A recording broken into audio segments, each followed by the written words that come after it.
that in order to incorporate a company in California or any state, I would strongly encourage you to look at three main important things. Welcome to Clicks and Bricks Podcast. We talk about the entrepreneur mindset, everything from that Main Street brick and mortar to that billion-dollar manufacturer. Be sure to head over to clicksandbricksacademy.com so you can access all the resources to start improving your sales today. Hello, everybody, and welcome back to Clicks and Bricks. Again, my name is Ken. Today, I have Subaila from Telemedora, a telemedicine company. She founded this company. She's an amazing female entrepreneur. So excited to hear her story. But before we bring her on, if you'd like to join my text line community, the number is 314-370-2871. You'll get anywhere between 1 and 3 text messages a month from me, and it's just going to be tips and tricks on business and technology. To join that list, all you have to do is send me any question about business or technology, and I'll do my best to answer it completely unbiased and absolutely free. How are you doing today, Subaila? I'm doing great. Thank you for having me. Thank you so much for joining us. Can you tell the audience a little bit about yourself and what you do? Absolutely. Thank you. So I'm a pulmonary critical care and sleep physician, and I recently founded a telehealth company in Silicon Valley called Telemedora. The purpose of this company is to make subspecialty care accessible to patients and hospitals in a timely manner when they need it and where they need it the most. So for as far as telehealth is concerned, during the COVID-19 pandemic, we did see lots of telehealth expansion. And there were so many newer companies that came out of that pandemic. Telemedora is one of them. Having said that, we, unlike those companies, our focus is on continuity of care and quality of care as well. Fantastic. So you found the company during the pandemic?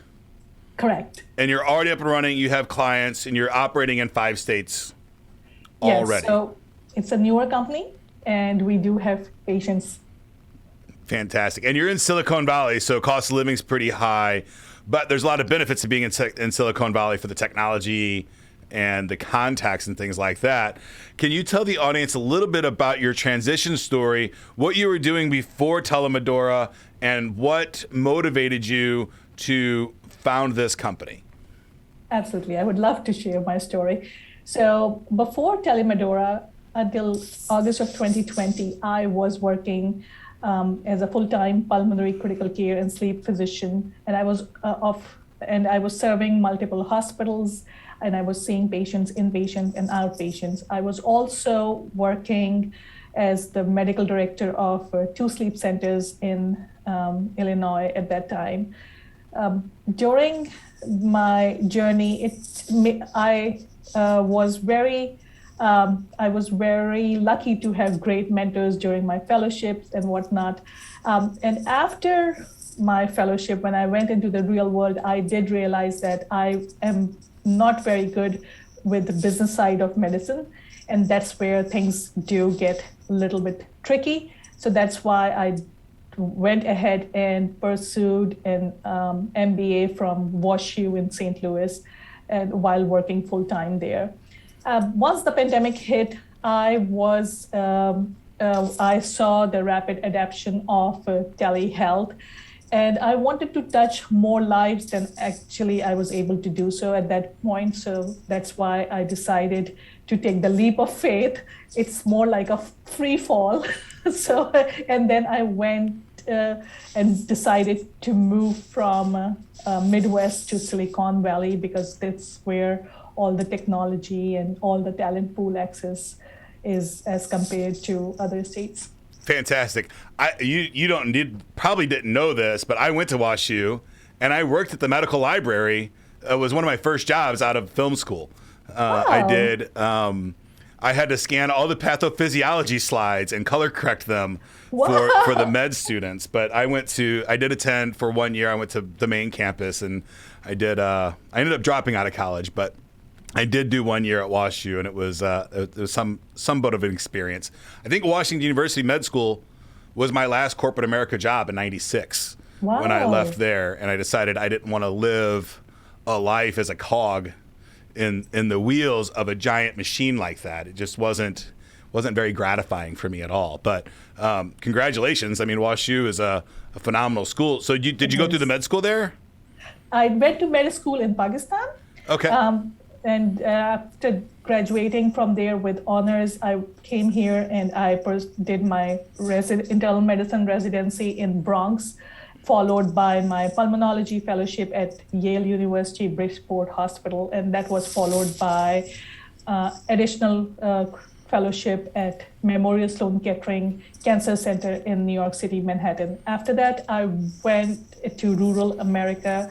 In rural Pennsylvania, I worked for a few years and decided to pursue my passion for sleep medicine. But I realized that I had to do an additional year of fellowship. So I did one more year of training at Emory University, Atlanta, Georgia. Fantastic. So that's a lot of depth in education there, right? A lot of great, fantastic schools. Absolutely. And for what you do, it's absolutely required, right? Absolutely, yes. So I do have a couple of different questions for you, and I'm just trying to think of the best way to present them.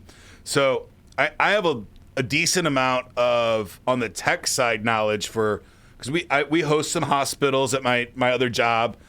We host their servers and stuff like that, and I helped a company called Advanced ICU build their +1 infrastructure. When you're talking about medicine and technology, everything is N+1. 1 is none, and 2 is 1.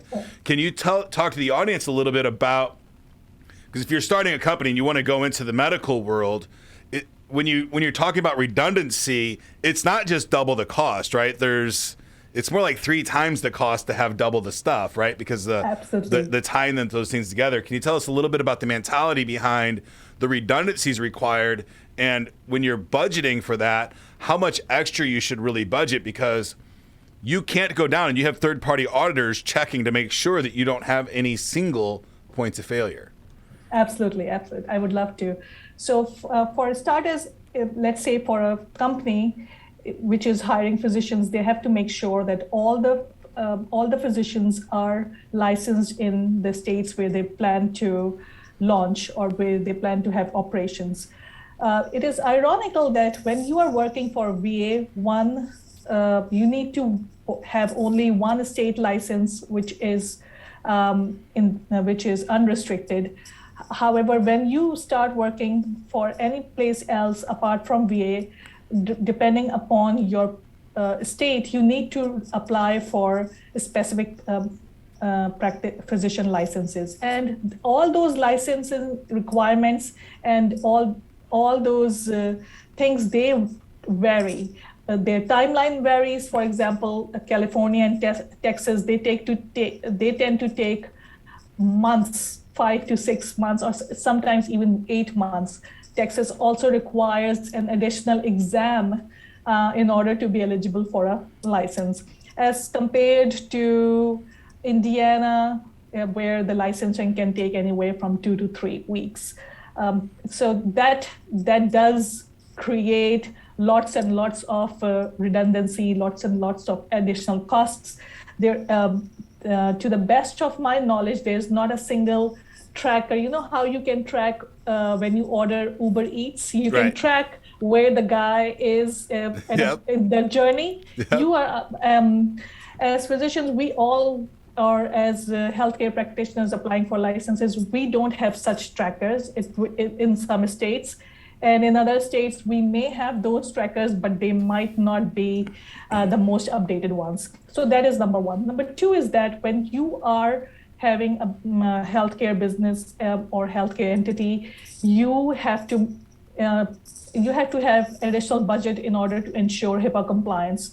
So and you have to have additional cybersecurity insurances. You have to have malpractice insurances. You have to make sure that you budget for your tail coverage. You also have to make sure that you have a good electronic health records. And lack of interoperability between different medical records leads to lots of additional loss of efficiency, and it also leads to additional faxes. Believe it or not, in the healthcare, we are still doing faxes. So I have, which is harder and harder to order today. It's hard to get a fax line today. The cost is really high because phone companies don't want that copper anymore. They want everything to be over the internet. Absolutely. So that's why I have made it a point to have e-faxes. We do and take things from there. We don't want to do the same, to have the same processes that other bigger ships are doing. Right. We are small and we are able to. With eFax, is that a separate service that you buy that's HIPAA compliant versus the standard? So if you're doing anything medical, this is something really important to look at. When you're buying a service like eFax, they have a separate service that's HIPAA compliant. And there's a whole lot of rules and about who can access the data, who can touch it, who can see it, and tracking of who saw it and when they saw it, right? So really make sure that if you're in the medical field, and I would say any medical field at all, like if you're even a chiropractor, massage therapist, anything where you have what could be considered a patient, regardless of doctor or not, and you're holding records for them, try to get the HIPAA compliant solution.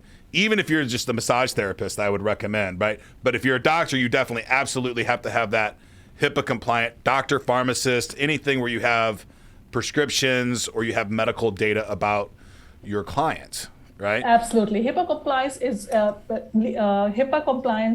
is absolutely mandatory for podiatrists, dentists, in addition to physicians, whatnot. And also when you are having you are establishing a company in, for instance, in California, even though if you get the medical license, you have it incorporated, you have the business license, you have your EIN, everything, you will still need fictitious name permit, which is a permit that is absolutely required by Medical Board of California to allow you to use any name apart from your own name, like Correct. Telemedora. And that can take weeks. So there's nothing. You want to talk to a lawyer about this too. That might even be your .com name, right? It's subjective on if you have to do your full .com name, but I recommend doing it because I think LegalZoom is $99 for a fictitious name, but most banks will do it for like $7, right? It's really affordable. So for fictitious name permit, it is different. The fees for the fictitious name permit for Medical Board of California, the application has to go to Medical Board of California. They have a $50 fee. Okay. And it is on their website. They absolutely require you to answer very specific questions, and then you have to submit it along with the paperwork required. If you don't do it the way they want it, then you are looking at wasting 2 to 3 months. Right. So I've got a couple things to say there. One, when you're doing this is important because you can get in a lot of trouble with your name, because a lot of times people will start nicknaming your company and your staff will start adopting that shorter paraphrased. And if that happens, and now it doesn't matter that you're the boss, you're the founder, and you say this is the way you say it. If your employees are representing themselves as a different name, even if it's very similar, you better go get that fictitious name, because you could get in a lot of trouble if you don't, right? I've worked for a company, and we still have it. It's called Primary Network, and it's just primary.net, and we sell internet services. We've been doing it since the 90s, right? But in some paperwork, sometimes they said Primary Network, and sometimes they said Primary Networks. Primary Networks is not our company. It's a completely different company, right? So those little bitty details when you're talking about fictitious names and naming your company are wildly important. And you can get in a whole lot of trouble. I know we just spent a year and a half with a company because the name was slightly wrong on the documentation, right? So it's a huge deal. The other thing that I wanted to say on the redundancies, if you have a doctor and it takes 6 months in that state to get licensed to do business in that state, we talk a lot on Clicks and Bricks about defending your position in your marketplace. If that doctor passes away or decides not to work for you anymore, you lose his permit, right? So if you're going to, like in the state of California, if it takes 6 months, I recommend having 2 of those guys on staff, because he can walk with his license and you cannot, unless you are the one that has the permit or the license, you can't defend that position with that physician. Does that accurate? Well, so if I'm understanding it correctly, as a practice, we can hire as many physicians as we want, depending upon the seasonality, depending upon the patient flow. Right. Having said that, in order to incorporate a company in California or any state, I would strongly encourage you to look at three main important things. Number one is to make sure that your name that you are going to pick, you are able to explain it and defend it when it comes to applying for the fictitious name permit. Two would be to make sure that you have a domain name, and I would recommend purchasing a domain name sooner rather than waiting for the permit to come. Because the domain names, every word in the dictionary has already been bought by people, and Absolutely. they will just sit on it. For instance, Tesla.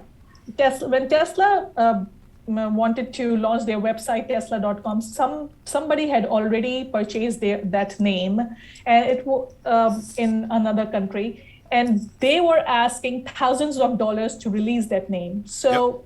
Elon Musk, being Elon Musk, he went ahead and named his website as teslamotors.com. And he did not budge, and he did not let others manipulate him. Having said that, we are not Tesla, and so ideally we should have a name for our, that we are able to have a domain name as well. So, and Absolutely. The third thing would be we have to be very, very cognizant of the fact that all these plans that come even for the phone or for the faxes, whatnot, if there were none of them are, in my experience, are signing the BAA until you purchase a costly plan or a higher level. So you have to make sure that when you sign up with these practices, you need to have a business associate agreement. Absolutely. And what the BAA is going to do is it's going to remove the liability from you for the services that provider is giving you onto the service provider. So the service provider has to have the insurance. We sign BAAs all the time. It's an important part of business. And if you support medical facilities, having the additional insurance that you can sign those BAAs, talk to your insurance guy, talk to your lawyers, but you should definitely have E&O insurance, which is errors and omissions. You should have D&O insurance, which is directors and officers, right? At minimum, if you're going to sign a BAA, you need to make sure that you at least have those two pieces. But before you sign a BAA, talk to your lawyer, talk to your lawyer before you do it, because it could get you, and your insurance guy, because it could get you in a lot of trouble, because the fines are no joke. Right, a HIPAA fine can definitely put you into bankruptcy. There's no doubt about that. So make sure that you are crossing your T's and dotting your I's, and every step of that. If you're going into the medical industry, really, really pay attention to those details. Was something else that you said that tipped me off to? Oh, the Tesla story. One of my very first corporate client, like was working at a company. I got my first corporate client was Wonder Bread, and we had Twinkies.com, but we didn't have Twinkies.org, and the content on it was not something that was very family friendly. So it took us 3 years in court to get that name, the cease and desist, and all that stuff. It was a horrible experience. So in that world, if you're buying names for your brand, you're coming up with a fictitious name. Get as many of those as you possibly can. Domain names today are cheaper than they've ever been. And really don't lose brand recognition because you didn't get the .net name when it was available. If it wasn't available, don't not start your business because you couldn't get one of the extensions. But get those .net, .org, .coms if you can. It's really, really important, and you can get screwed up pretty bad. They can impersonate you pretty easily and give the world the wrong impression. So absolutely, thank you for that tip. I think it's important. Yes. And just to piggyback on what you are saying, Ken, the research has shown that most of the customers, they prefer .com names. So .com websites had more traffic. They had less, when the consumers are putting the name in there, they had less confusion. So try to get a .com name if you can. And like Ken said, most of the domain names are websites are dirt cheap. So you can buy them for as little as under $20. Right. So why Absolutely. lose on a name? And some states also allow you to reserve your company's name for, let's say, for instance, Illinois allows you to reserve your company's name for about a month or so, or maybe longer. So you do check on that. Okay, fantastic. So now going into your primary focus on medical is sleep apnea and sleep disorders, right? What are the 3 reasons that a business professional, entrepreneur should really focus on getting his 8 hours of sleep? We hear so frequently as business owners, hustle, hustle, hustle, this culture of hustle, don't sleep because the other guy's not sleeping and all of these other things. And I think that that is dangerous talk. I don't think it's very productive. And I much prefer the tortoise and hare kind of conversation of, as long as I keep moving forward, I'm going to eventually win. And can you tell 3 key reasons why an entrepreneur should get his 8 hours or her 8 hours of sleep a night? Absolutely. Number 1 is that poor sleep leads to poor performance. If you want to be on your A game, you have to make sure that you are getting adequate amount of sleep every night. And if you notice that students, when they go and take their exams and they don't have a good night's sleep the night before, they tend to perform worse as compared to those students who have better sleep the night before the exam. Number 2 is that they are people who do not get adequate amount of sleep are more prone to errors. They are more prone to accidents. So that is going to take away time from your work, the time that you did not plan for, and that's going to create extra stress. Number 3 is that the poor sleep has been linked to memory loss and mood disorders. So as an entrepreneur, you need to be able to have good concentration, better recall, and you cannot have irritability leading to loss of a potential client or loss of a good employee. Right. So you can get away with it in your 20s, maybe even your early 30s, but as you get older, it's going to be harder and harder to do. And you really don't have any idea how much damage you're doing to your body if you're doing it in your 20s and your 30s. So reserve those hustles for getting through deadlines or getting through over hurdles.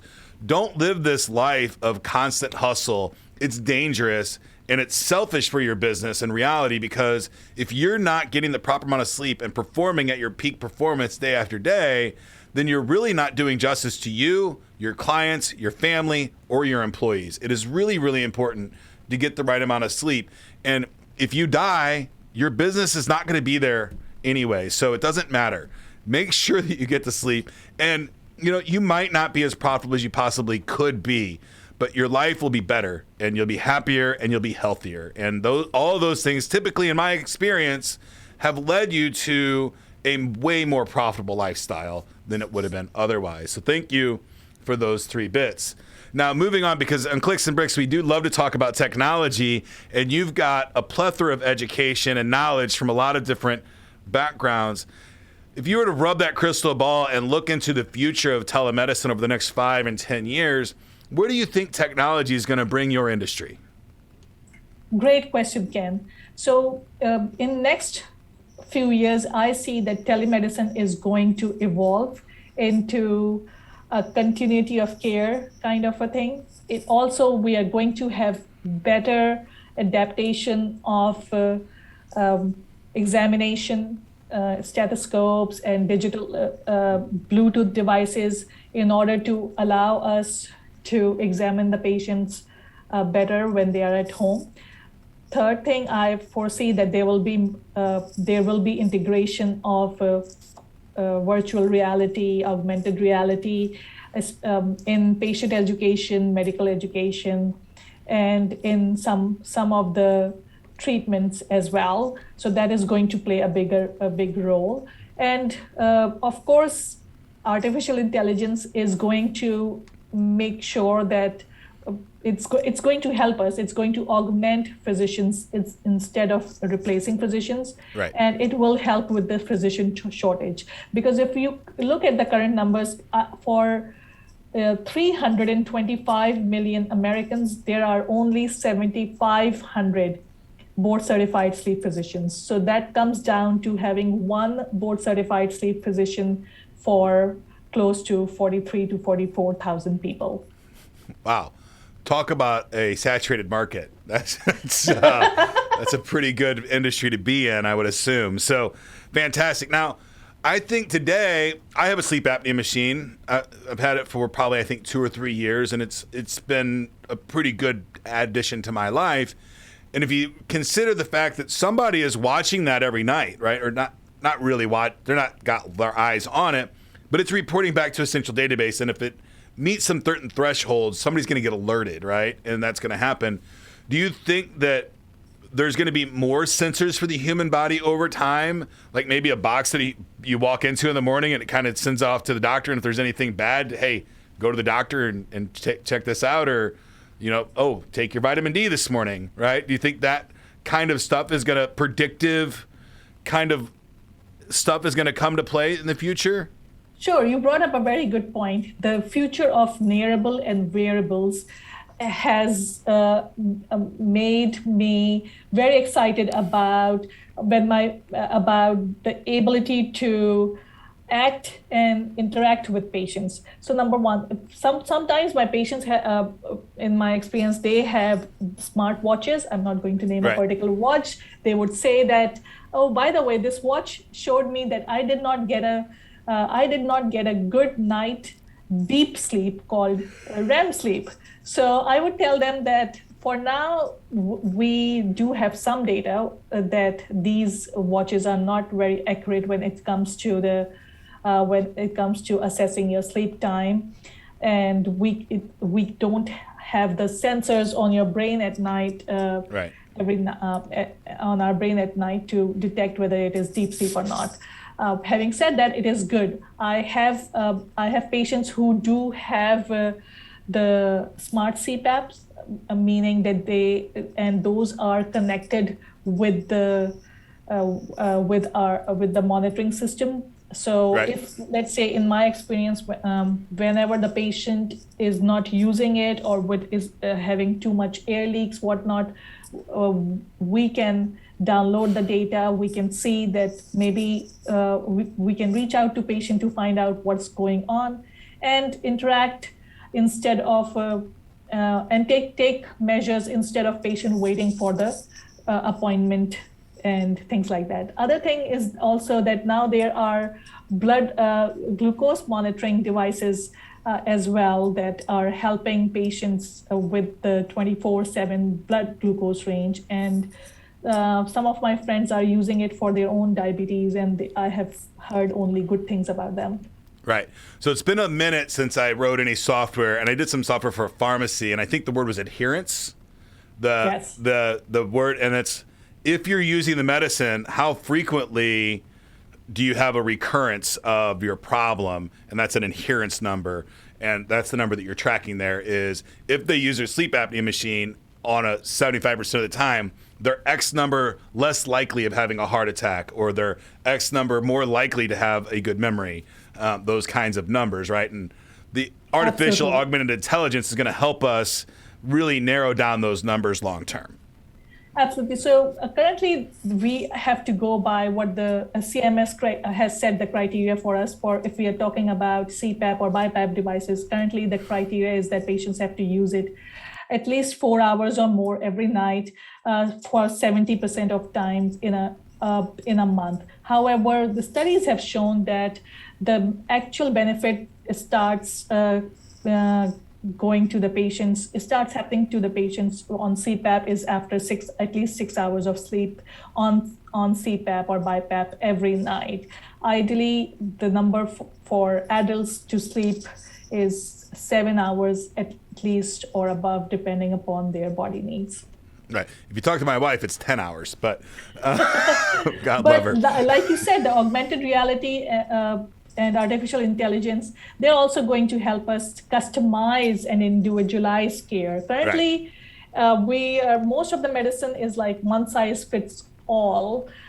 Having said that, now now for sleep apnea, we are moving towards some cooler things, like there's an oral device that just came out. Right. And you use it during daytime instead while watching TV. There's oral appliances. There's a pacemaker called Inspire for sleep that came out, and many more things. Okay, fantastic. I've had so much fun talking about, the proper amount of sleep and the benefits of all of the things that you do and your business. Do you have any offers that you would like to give our listeners? I know you're not in all the states, so I think it's limited to some states, but I think it's a pretty cool offer. Absolutely. So as far as the current wait time for most sleep physicians is anywhere between few weeks to few months. Currently, Telemedora is offering to have a new patient consultation within 2 business days in the states that we are live, that is California, Illinois, Indiana, Pennsylvania, and Georgia. And Medicare patients are also accepted. Fantastic, Subaila. Thank you so much for your time today. I had a great time talking to you. I hope that we get to talk again soon. Absolutely. Thank you so much. That's it for today's show, folks. Again, if you'd like to join my text line community, it's 314-370-2871. Send me any question about business or technology. I'll do my best to answer it. Totally free and unbiased. That's it for today, folks. Get to work.